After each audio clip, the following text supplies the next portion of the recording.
Good morning, welcome back to Farmer's Wife Homestead. I'm Stacey if this is the first time we're meeting, and welcome back to all my lovely subscribers. So today this video has been, well, it's been requested. Two separate videos have been requested. I'm just going to lop them into one. So I've had quite a lot of requests for a video about what I have as pantry staples, so that I'm able to cook a lot of meals from scratch for you know, for cheaply, I guess, or on budget, and you know how I'm able to spend such a small budget every week.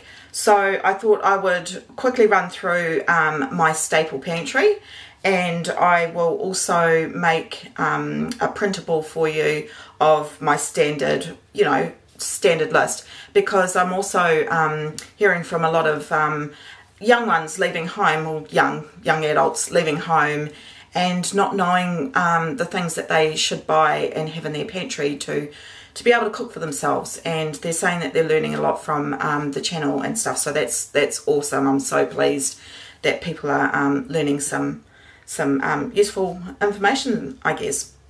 So we're going to go through that. And the other requested video has been what I have in my kitchen as in equipment.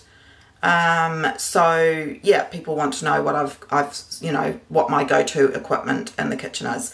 So I thought, well, I'll put both of those into one video and go from there, because they have been requested so much. I keep a list. If people are asking me to do certain videos, I'm keeping a list, and I will get through them slowly.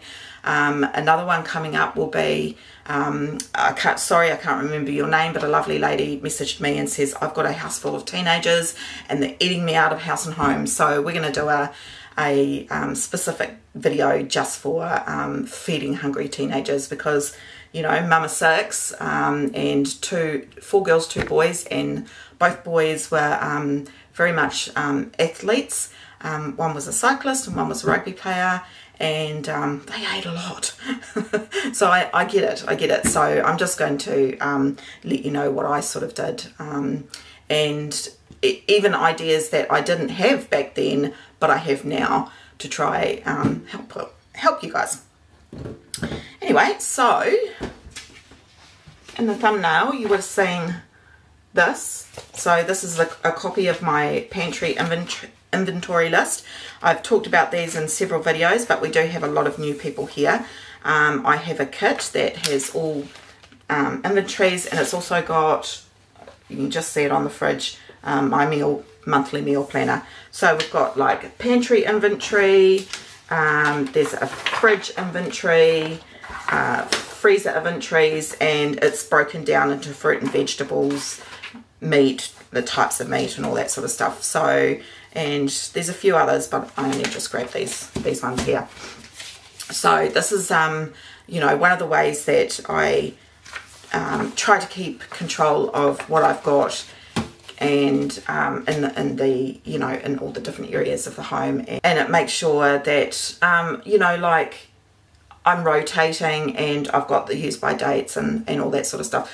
You know, of course you can go past use by dates and best before and all the rest, but anywho, right, so I've just jotted down on a piece of paper at the moment, but as I said, I will make a printable up.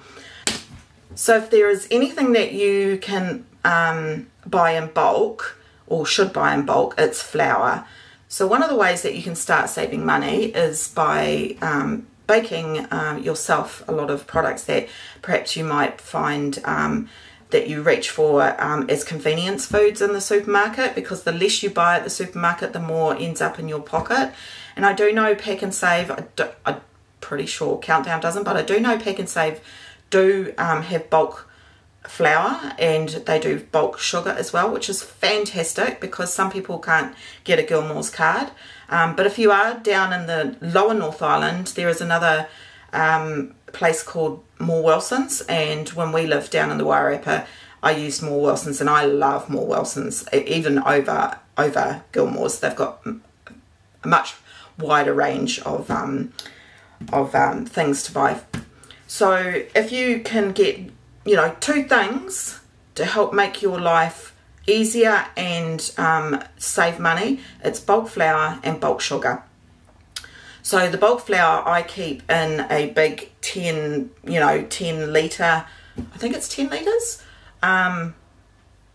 Mitre 10 bucket, but you can buy them at Bunnings, you can buy them at plastic type shops and things like that. You can even buy them online on Amazon and stuff like that. So I keep my flour in that, you know, in those big buckets. They've got a really good seal, and I also vacuum pack long-term storage flour as well. And it, you know, once it's vacuum packed, I vacuum pack it into little brown paper lunch bags, and then vacuum seal it, and it goes like a brick, and it lasts for, you know, a very, very long time. The other thing is bulk sugar. I've got a video dedicated to what you can do with bulk sugar. You can either get bulk raw sugar or bulk white sugar. You can make, as long as you've got some molasses, you can make your brown sugar, caster sugar, icing sugar. So it cuts down on again, buying more at the grocery shop. Okay, so other baking things that I've got here is baking powder, baking soda and cocoa powder.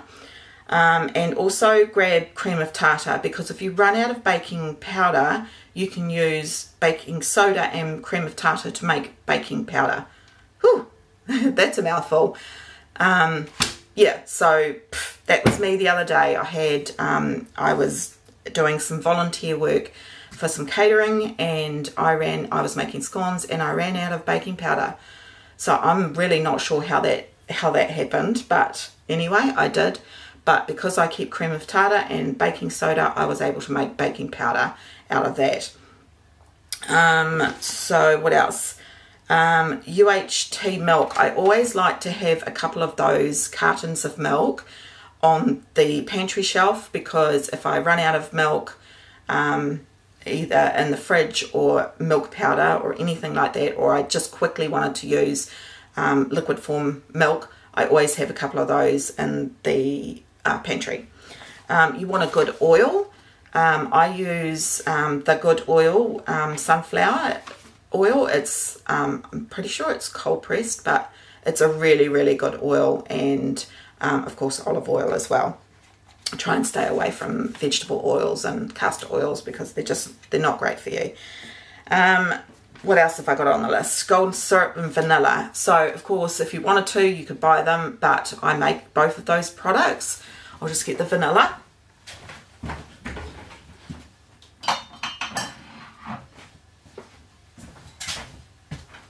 So this is one of the vanillas that I made. I've got quite a few of them in the pantry cupboard here, and I made this December 22, so it's really nice. I probably needed to have a bit more beans in them, but it's had plenty of time to sort of get all vanilla-y. And golden syrup, I'm out of my golden syrup, so this week I have to make up some more because I've got some baking that I want to do and I know I need it. Milk powder. Milk powder is brilliant because it means that you've always got milk on hand. Yeah, some people don't like to drink it. I don't drink milk anyway, so it doesn't affect me, but people don't like to drink milk powder, you know, like put it on their cereal and stuff like that. But I use it in baking, and you can make yogurt and all sorts, so I always have milk powder on hand. Honey, I buy honey in bulk at Gilmore's, and then I decant it down into jars and put that on my canning shelf. Tin tomatoes. Tin tomatoes, if there's one thing apart from the flour and the sugar to have quite a bit of, is tin tomatoes. Stop buying pasta sauces. There is no need to buy pasta sauces. They are probably, I'm taking a guess because I don't buy them, between $4 and $5 maybe. Correct me if I'm wrong, depending on what brand you buy. If you've got budget tomatoes, I think they're around 89 cents to $1 tops for the budget. You can use just plain tomatoes with some of your herbs that you've got and turn it into pasta sauce. Let me know if you want a video on how to make your own pasta sauce. Yeah, and I will show you. Tomato paste, as you know, I keep mine in the freezer and I freeze them in little pucks. Tinned pineapple. Now, I've had a few people ask about the tinned pineapple after the pizza video, so I'm going to do an updated video on how to jar up your own pineapple while it's still in season at the moment and at a good price. And I've already got a video and it shows you how to do it with a steam canner, but I'll show you how to do it that anybody can do it as long as they've got a big pot that will fit a jar. Okay, so start saving your empty jars with a lug lid, not plastic lid, and then you too can make a few products without having special equipment. So we might do a bit of a series on that as well. So I know some people are really interested in making their own pineapple, and trust me, it's so much cheaper and the taste is far superior. I haven't brought tinned pineapple for ages, but when I was buying it, it just didn't taste of pineapple. Anyway, I could go on about that. So I've got tinned pineapple, or of course your own canned pineapple. Tinned or frozen fruit is also good to have on hand as well. And of course tuna, it's always good to have a bit of tuna in the cupboard. Worcestershire sauce, just get mine. So this is, I grabbed this at Gilmore's. It's a massive 2 litres and it was so cheap. It was about, I think it was about $12 for 2 litres worth, and it tastes just the same as the L&P. But I do want to make my own. So once this is gone, so it's probably going to take me a year to get through this. Once that's gone, I'll make my own Worcestershire sauce. But in saying that, it would be good to make it now anyway, because it will keep developing flavour. So if making your own Worcestershire sauce is another thing you'd like to see, let me know in the comments and we might do that one soon as well. Stock powders, I like to have stock powders on hand, but I do have liquid stock powders and liquid stock in the freezer. Nuts, herbs, seeds, salt and pepper. Herbs, basically just, if you can buy them in bulk, get them in bulk, because you're going to save a lot of money if you do. Vinegars, the vinegars that I have on hand are white malt and balsamic. I've also got apple cider vinegar and red wine vinegar as well, but you know, you just buy the vinegars that you think you will use. Baking paper, cling film, tin foil of course, but again, buy it in bulk. And I know places like Pack and Save and even sorry, I was going to say Countdown, but it's not anymore. You know, so this is the last one that I've got, and that's the last time I'll be buying there, because I'm not going to Woolworths anymore. So you can buy the tin foil in this pack as well. It's a little more expensive up front, but it will last you so much longer than buying the smaller packs every month. So staples that I like to keep in the fridge are butter, sour cream, cream cheese and cheese. I tend to buy quite a few blocks of cheese at the same time, chuck them in the freezer.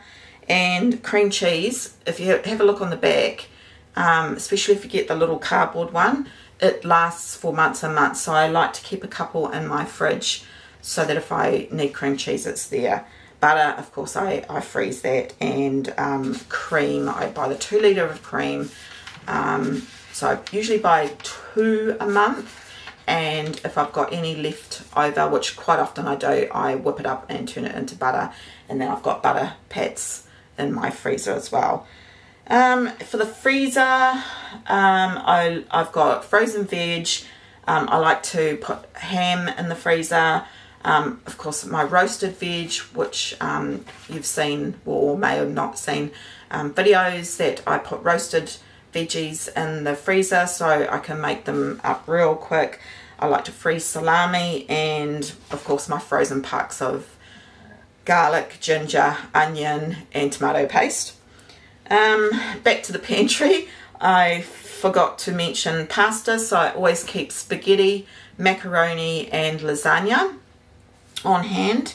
Rice, beans, lentils, popcorn and chickpeas. I have chickpeas because they're a nice addition to curries and stuff like that, but also I like to make hummus. So if you want a video on hummus, also let me know. So that's what I've got on my list so far. Once I sit down and work this all out, I may have forgotten a few things, so I'll add them to that printable. But let me know what else you think is a staple to have in the pantry or in your fridge freezer to help keep you cooking from scratch at home. And you may or may not have seen my pantry, but this is the pantry that I keep. It's all full of jars, and that's a lot of my baking stuff. And you know, I've got sunflower seeds, my cinnamon, I've got raw sugar here, that's baking soda, I've got my vanillas, there's the honey garlic, baking powder, some baking beans, some sugar and whatnot. So that's kind of, I keep everything in jars because I don't have to deal with pantry moths anymore. Okay, so this is the Thermomix. This is what it looks like. Now onto equipment. I'll show you my Thermomix. I've not really showed it a lot on here because it's not a machine that most people have in their kitchen. It is very much an investment. I saved up a long time for it. And the biggest reason why I brought the Thermomix was because I was looking for something that could mill grains. Like I wanted to do my own flour, and to get a really decent grain mill to New Zealand, it was going to be quite expensive. So I thought, well, I might just invest in one of these machines because it can do so much. Little bit about it. Right, some of this information will have changed, but it's a bit confusing because the few times I have used it, people think it's a bread maker, but it's not. It's it's an all-in-one kitchen appliance. I can't remember. I used to be a consultant for a little bit, but sort of selling wasn't really my thing.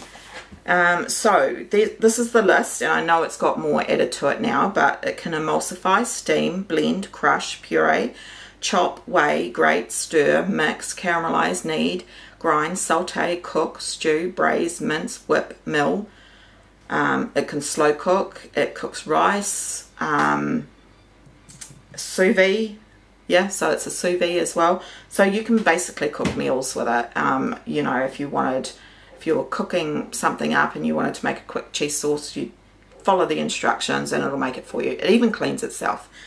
So I'm just going to bring you down and I'll show you what the screen looks like. As I said, I'm not going to go into it too much because most people don't have it, but some people are asking about what the machine does. So I'm just going to see, it's got a Thermomix sensor, chop, dice, warm up, kettle, boil. You can add recipes, collections. So these are all the collections of recipes, cakes, breads, chicken dishes. I'll give you an example. Butter chicken. So there's the butter chicken there, and then you push start cook, and then it just gives you all the instructions. It weighs out the chicken for you, and then you add lemon juice. And then, so yeah, so it can cook for you. Basically, it'll get hot and it'll cook a whole meal for you. And you can meal plan with it as well. So I don't have anything in there to meal plan, but. So because I've got the Thermomix, I got rid of a huge majority of the kitchen appliances that I did have because it does so much. It makes cakes, but it won't bake, so it doesn't bake. That's the only thing, but it can cook like you do on the stove top, and as I said, it can slow cook as well. And also it's got this big steamer basket as well to you know, cook multiple things at once. So because I've got that, I got rid of the bread maker because it does doze. I got rid of my KitchenAid, not KitchenAid, what was it? I had a Russell Hobbs, and it had like the blender on the top and food processor, I think they call them, where it would chop and do all sorts of stuff, blend, all that kind of thing. I got rid of that. I gave that to my son and daughter-in-law because the machine does all that. The one thing I did keep was a stick blender, simply because yes, I can transfer soups and stuff into that and blend it up, or I can just make a soup in there. Soups in the Thermomix are lovely because you just throw all the ingredients in and it cooks itself. But I do like to still have a stick blender so that I can just do it straight in the pot without transferring hot ingredients.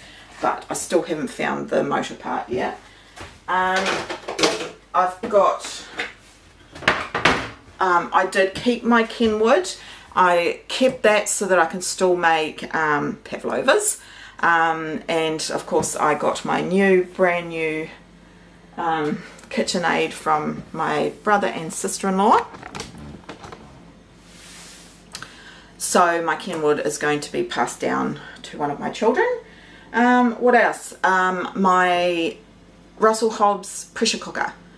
Love, love, love, love that. I wish they were around when all the kids were at home, because I swear by it. If you are wanting some more ideas, I do have a couple of videos up already, but if you're wanting more ideas to use for your, you know, Instant Pot, let me know and we can do some more around that. So yeah, I got rid of my rice cooker because my Thermomix does it. Yeah, so obviously, like I said, most people don't have a Thermomix. So what would I recommend that you have in your kitchen? I would recommend that you have something like a KitchenAid or a Kenwood, or even the other brands you can get, Sunbeam. If you can have one of them, it's brilliant. Otherwise, you know, you can still knead by hand. And just a little blender would be good. And we have 2 air fryers. I used to have a proper, what do you call them? No. Oh my gosh. You know, a proper frying thing that you put a whole heap of oil in. A fryer. COVID brain. Used to have a fryer, but we tried to get away from deep frying foods and stuff like that, so we don't do that anymore. So we got just a bench top air fryer, and then we invested in another one. It's on top of the fridge, and it's a bench top one, so it's got an oven as well. So it's an oven and a air fryer, and we got that from Kmart. And honestly, it is probably aside from the Thermomix, it's probably one of the biggest things that we use. So yeah, you don't have to have a lot of expensive equipment, but as I said, you know, if you can invest in a good type of mixer, or you know, like I said, even the cheaper ones will still do dough for you, and you know, help you with making cakes. But you could also just have one of those electric handheld beaters as well, which are really good. And check out second-hand shops, because sometimes you can find really old Kenwoods and stuff like that in there, and those machines, they last forever and ever and ever. So yeah, I love thrifting. I absolutely love going to op shops and things and looking for bargains. So definitely check those out. And even like yogurt makers and stuff like that, grab one of them. You know, you can find them for like $2 instead of paying $20, $25 at the supermarket. So having a yogurt maker is brilliant. I can make yogurts in the Thermomix, but I still prefer to just put it into my plastic yogurt maker, set it and forget it, you know, basically. So yeah, that's about it. I think I've covered most things. I hope some of that was useful to you. and let me know if I've forgotten anything in the comments below, and I hope to see you on the next one. All right, so take care for now. Bye.